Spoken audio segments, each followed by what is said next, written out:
When you really stop and think about atoms, the building blocks of, well, everything, you realize something kind of funny.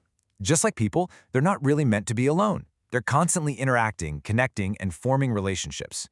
So in this explainer, we're going to dive into the social life of atoms and see how their connections, what we call chemical bonds, create the entire world around us. And that starts with the biggest question of all. Right, so why? Why do atoms even bother connecting in the first place? It's a question you could ask about any relationship, really. And it turns out the answer is actually incredibly simple. It all comes down to one word: stability. See, an atom all by itself is often like a person trying to balance on one foot. Sure, you can do it, but it's shaky and takes a ton of energy. By forming a bond, atoms find a lower, more comfortable, more stable energy state. It's really the ultimate driving force in all of chemistry. So, how do they get to that stable place? Well, it's all about an atom's social circle, or more specifically, its outer electrons. And they have one major social goal in life. And that goal is called the octet rule. You can think of it as the ultimate status symbol in the atomic world. Atoms desperately want to have 8 electrons in their outermost shell, what we call their valence shell. So why 8?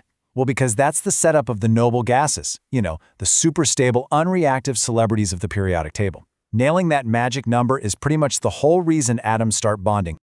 Okay, so if getting 8 electrons is the goal, how do they actually pull it off? Well, atoms have 3 main strategies, 3 different kinds of rules of engagement for getting that stable octet. First up, you've got the ionic bond. This is your classic giver and taker relationship. A metal atom will literally just give away an electron to a non-metal atom. Simple. Then there's the covalent bond. These guys are the sharers. 2 nonmetals figure out it's better for everyone if they just share a few electrons to complete their sets. And finally, you have the metallic bond. This one's like a big community pool party. All the metal atoms just throw their electrons into a collective sea that flows between them and holds the whole thing together. So we've got these ideas of sharing and transferring electrons, but they're kind of abstract, right? How do chemists actually visualize this stuff? For that, we need some kind of molecular blueprint. And that blueprint is the Lewis structure. It's such a beautifully simple system. We just use dots to represent those super important valence electrons. This little dot map is the foundation that lets us predict not just where the bonds are, but eventually the entire 3D shape of a molecule. It's powerful stuff. Drawing one is like following a recipe, and it's a totally logical process. First, you count up your ingredients, all the valence electrons. Then, you arrange your atoms, putting the main one right in the middle. Next, you connect everything with single bonds to start. After that, you sprinkle the leftover electrons around the outside atoms to make them happy. And finally, if the central atom still doesn't have its full octet, you just form some double or triple bonds to get it there. Now, of course, just like in real life, there are always a few rule breakers.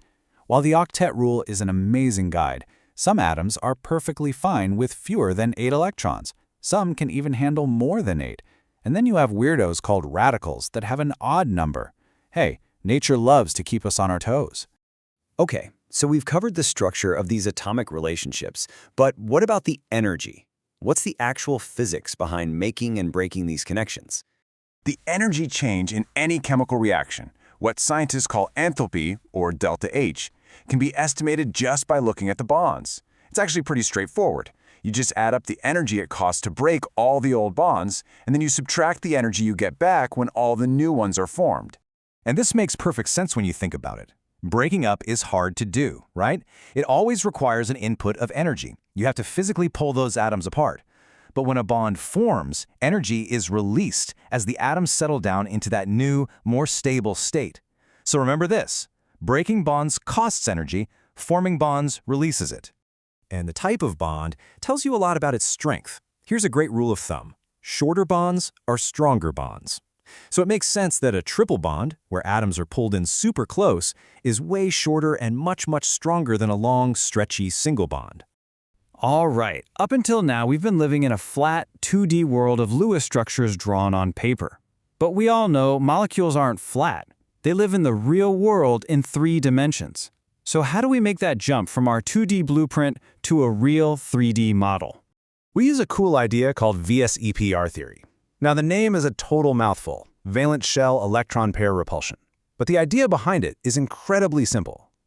All the groups of electrons around a central atom, whether they're in a bond or just sitting there as a lone pair, are all negatively charged. And what do negative charges do? They push each other away. VSPR theory just says these electron groups will arrange themselves to get as far apart from each other as possible. And that simple act of repulsion is what dictates the molecule's final 3D shape. Let's use a perfect example. Good old water, H2O. Drawing the loose structure is a piece of cake. You've got your oxygen in the middle, it's bonded to 2 hydrogens, and it has 2 lone pairs of electrons hanging out. On paper, it looks pretty simple. But looking at this 2D drawing, you gotta ask the question, is that really what a water molecule looks like? Is it just a flat, straight line? According to VSEPR, there's a lot more to the story. No way. Absolutely not. Remember those 2 lone pairs of electrons on the oxygen? They're big clouds of negative charge, and they need their personal space. They exert this powerful push, shoving the 2 hydrogen atoms down and away from them. This is what creates water's famous bent shape. The 2D blueprint was hiding a critical 3D reality.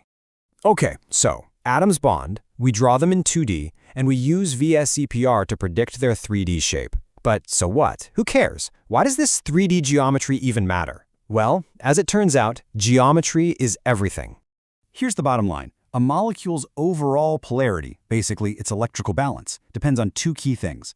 First, are its individual bonds polar? And second, what is its overall 3D shape? You absolutely need both pieces of the puzzle to get the right answer. Carbon dioxide is the classic example here. Each of the carbon-oxygen bonds is definitely polar. Oxygen is an electron hog, so it pulls those electrons away from the carbon in the middle. But look at the shape. It's perfectly linear and symmetrical. The pull from the oxygen on the left is perfectly canceled out by the pull from the oxygen on the right. It's like a game of tug-of-war between 2 identical, perfectly matched teams. The result? A molecule that has polar bonds, but is, as a whole, completely nonpolar. The shape canceled everything out. And this idea scales up to pretty much everything.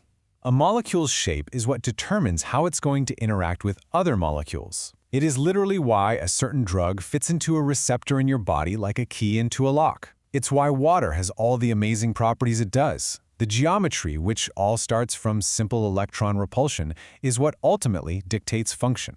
Which really brings us to a final mind-bending thought. We just saw that water gets its famous bent shape because of those 2 little lone pairs of electrons. But what if its shape was linear, like carbon dioxide? It would be a nonpolar molecule. Its properties would be completely different. It wouldn't form hydrogen bonds the way it does. So you have to wonder, if the shape of water wasn't bent, would life as we know it even be possible?